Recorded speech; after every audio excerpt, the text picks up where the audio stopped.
Sahabat setia Gowori yang dikasihi Tuhan, Shalom. Hari ini adalah Selasa 14 Desember 2021. Kita hari ini merayakan peringatan wajib Santo Yohanes dari Salib, imam dan pujangga gereja. Yohanes dari Salib lahir di Spanyol pada 24 Juni tahun 1542. Dalam bahasa Spanyol namanya disebut Juan de la Cruz. Pada usia ke-25, ia ditabiskan menjadi seorang imam Karmelit.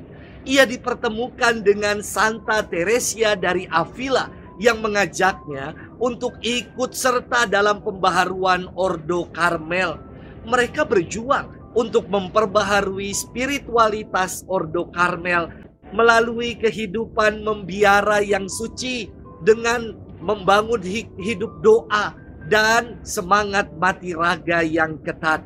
Mereka mengalami tekanan dan tantangan dari teman-temannya, seperti dipermalukan, diculik, dipenjara. Namun, pada suatu malam di bulan Desember tahun 1577, Yohanes mendapat karunia ilahi berupa pengalaman mistik yang membuatnya mampu untuk menggubah kidung-kidung dan memperoleh hikmat pengertian yang luar biasa dalam memahami ajaran Kristus. Pengetahuan ini kemudian ditulis oleh Yohanes dalam buku-bukunya yang berjudul Malam Gelap Jiwa, Mendaki Gunung Karmel dan Mada Rohani. Santo Yohanes dari Salib wafat pada tahun 1591 di usianya yang ke-49 tahun. Santo Yohanes merupakan salah satu mistikus terbesar dalam sejarah gereja. Karya-karyanya sungguh sangat menggugah hati bagi siapa saja yang rindu akan Tuhan. Hari ini kita akan bersama-sama merenungkan firman Tuhan yang diambil dari Injil Matius 21 ayat 28 sampai dengan 32. Mari kita siapkan hati kita. Haleluya, haleluya, haleluya. Tuhan datanglah dan jangan berlambat, ringankanlah beban umatku. Haleluya, haleluya, haleluya. Tuhan bersamamu dan bersama rohmu. Inilah Injil suci menurut Matius, dimuliakanlah Tuhan. Yesus berkata kepada imam-imam kepala dan pemuka-pemuka bangsa Yahudi, "Bagaimana pendapatmu? Ada orang mempunyai 2 anak laki-laki. Ia pergi kepada yang sulung dan berkata, 'Anakku, pergilah bekerja di kebun anggur hari ini.' Jawab anak itu, 'Baik, Bapa,' tetapi ia tidak pergi. Lalu orang itu pergi kepada anaknya yang kedua dan berkata demikian juga. Dan anak itu menjawab, 'Tidak mau.' Tetapi kemudian ia menyesal lalu pergi juga. Siapakah di antara kedua orang anak itu yang melakukan kehendak ayahnya?" Jawab mereka, "Yang kedua." Maka berkatalah Yesus kepada mereka, "Aku berkata kepadamu, sesungguhnya pemungut-pemungut cukai dan pelacur-pelacur akan mendahului kalian masuk ke dalam kerajaan Allah. Sebab Yohanes Pembaptis datang menunjukkan jalan kebenaran kepada kalian, dan kalian tidak percaya kepadanya. Dan meskipun kalian melihatnya, namun kemudian kalian tidak menyesal, dan kalian tidak juga percaya kepadanya." Demikianlah sabda Tuhan.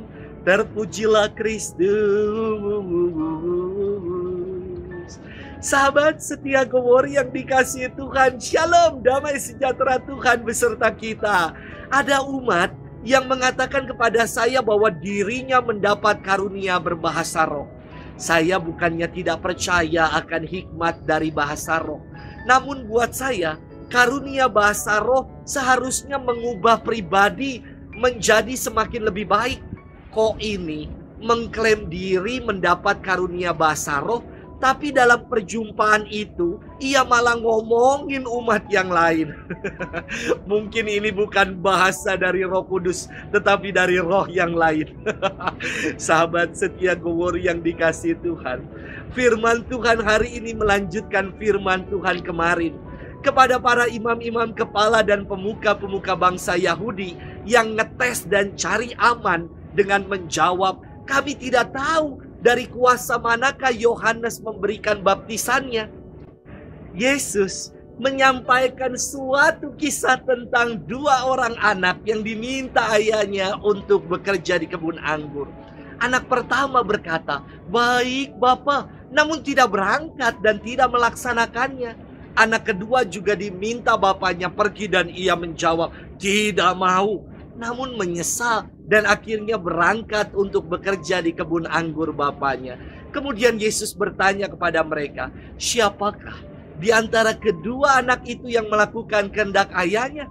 Dan mereka semua sepakat menjawab, "Anak yang kedua." Inilah yang dimaksudkan dengan Yesus perihal pertobatan. Dalam pertobatan ada pembaharuan, perubahan dari sikap hidup menolak untuk kembali kepada Allah. Sahabat setia Gowori yang dikasihi Tuhan, kembali kita diajak untuk mengalami pertobatan sejati. Bertobat bukan hanya sekedar menyesali segala dosa, namun juga punya niat dan kehendak kuat untuk memperbaharui hidup.